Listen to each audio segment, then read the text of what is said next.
মিশ্রণের উপাদান পৃথকীকরণ। আমরা নিশ্চয়ই চানাচুর খেয়েছি। অনেকগুলো জিনিস যেমন বাদাম, ডাল, চিড়া, বিভিন্ন রকমের মশলা, আরও কিছু উপাদান একত্রে মিশিয়ে তৈরি করা হয় চানাচুর। মিশ্রণের মধ্যে তার উপাদানগুলো মিলেমিশে পাশাপাশি অবস্থান করে, কিন্তু নতুন কোনো পদার্থ তৈরি করে না। মিশ্রণের মধ্যে উপাদানগুলো তাদের নিজ নিজ বৈশিষ্ট্য বা গুণাগুণ বজায় রাখতে পারে। আমরা ইতিমধ্যে মৌলিক ও যৌগিক পদার্থ সম্পর্কে জেনেছি। মিশ্রণও এক ধরনের পদার্থ যেখানে একাধিক মৌলিক ও যৌগিক পদার্থ পাশাপাশি থাকে। কাজ: মিশ্রণ ও মিশ্রণের উপাদান চিহ্নিতকরণ। এরপরে যা করতে হবে, আমাদের চারপাশে যেসব মিশ্রণ দেখি তাদের নাম ও উপাদানসমূহ নিচের ছকে লিখে রাখি। নমুনা হিসেবে একটি পূরণ করে দেওয়া আছে। মিশ্রণের নাম: খাওয়ার স্যালাইন। মিশ্রণে যে উপাদানগুলো রয়েছে, লবণ, পানি, চিনি অথবা গুড়, এই উপাদানগুলো সেখানে থাকে। এরপরে দেখো বাকিগুলো যেগুলো লিখবে। আরেকটা হলো লবণ পানি, যেখানে লবণ এবং পানি থাকে। আরেকটা হলো চিনি পানি, যেখানে চিনি এবং পানি থাকে। আরেকটা হলো দুধ চা, যেখানে পানি থাকে, দুধ থাকে, চিনি থাকে, চা পাতা থাকে। আরেকটা হলো সালাদের মধ্যে কি থাকে? শসা থাকে, টমেটো থাকে, পেঁয়াজ থাকে, লবণ থাকে। এই যে বিষয়টা আছে, এটা কোথায় লিখবে তোমরা? সুন্দর করে এই বক্সগুলোর মধ্যে লিখে ফেলবে। 4টা বক্সে 4টা সুন্দর করে লিখে ফেলবে। এরপরে যেটা আছে, মিশ্রণ থেকে উপাদানগুলোকে কিভাবে পৃথক করতে পারি। কাজ: মিশ্রণের উপাদান পৃথক করা। যা করতে হবে, বালু ও লোহার গুঁড়োর মিশ্রণ সংগ্রহ করে সাদা কাগজের উপরে নেই। বালু এবং লোহার মিশ্রণ কি করলাম? একটা সাদা কাগজে নিলাম। একটি চুম্বক নিয়ে মিশ্রণের ভেতরে নাড়াচাড়া করি। দেখা যাবে চুম্বকের গায়ে কালো রঙের গুঁড়ো পদার্থ লেগে আছে। এগুলোই লোহার গুঁড়ো।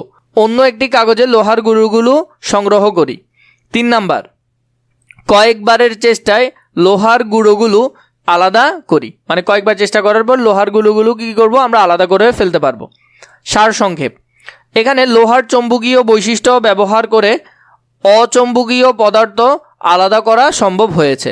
এভাবে চৌম্বক ব্যবহার করে আমরা পানি বা অন্য কোনো জায়গা থেকে লোহা বা লোহা জাতীয় জিনিস খুঁজে বের করতে পারি। এখানে আমরা চৌম্বক দিয়ে কি করলাম? বালু এবং লোহার মিশ্রণ থেকে আমরা লোহাটা আলাদা করে ফেলতে পারলাম। আমরা এখন পর্যন্ত যে কাজগুলো করেছি তা থেকে নিশ্চয়ই বুঝেছি যে সব মিশ্রণ থেকে তার উপাদানগুলোকে পৃথক করার পদ্ধতি একই রকম না।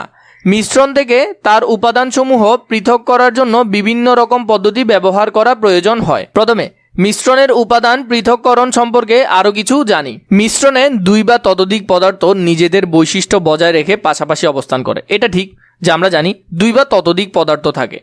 যেমন বালু আর লোহার মধ্যে 2টা পদার্থ আছে, কিন্তু চায়ের মধ্যে কিন্তু একাধিক পদার্থ থাকে। পানি থাকে, চা থাকে, চিনি থাকে, দুধ থাকে, চা পাতা থাকে, তাই না? অনেকগুলো থাকে। তো এই জন্য বলো 2 বা ততোধিক পদার্থ পাশাপাশি থাকে। কোনো কোনো মিশ্রণে উপাদানগুলো সর্বত্র সমানভাবে বিস্তৃত থাকে। মানে কোনো কোনো উপাদানের ক্ষেত্রে দেখা যায় যে ধরো তুমি পানিতে চিনি গুলানোর পর তুমি দেখবে চিনিকে আর খুঁজে পাওয়া যাচ্ছে না।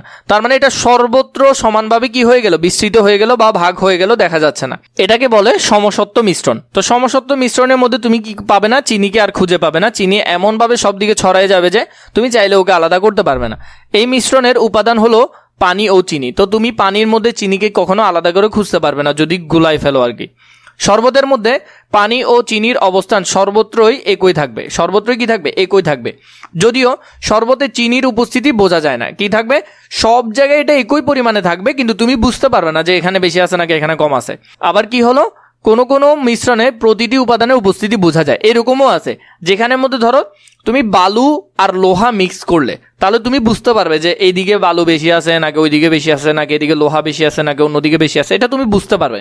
এই যেটা বুঝতে পারাটা, সেটা হলো অসমসত্ব।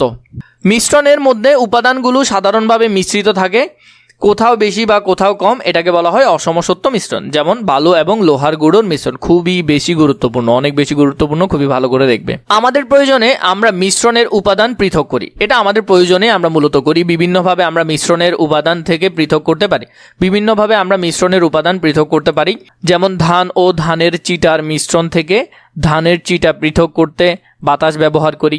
চায়ের লিগার থেকে চা পৃথক করার জন্য ছাঁকনি ব্যবহার করি। তো এই যে এখানের মধ্যে আমরা কিভাবে ব্যবহার করি সেটা দেখালো। আলাদা করার জন্য তাপ দিয়ে বাষ্পীয়করণ প্রক্রিয়ায় চিনির শরবত থেকে চিনি আলাদা করা যায়। শরবতে তাপ প্রয়োগ করলে পানি বাষ্প হয়ে যায়।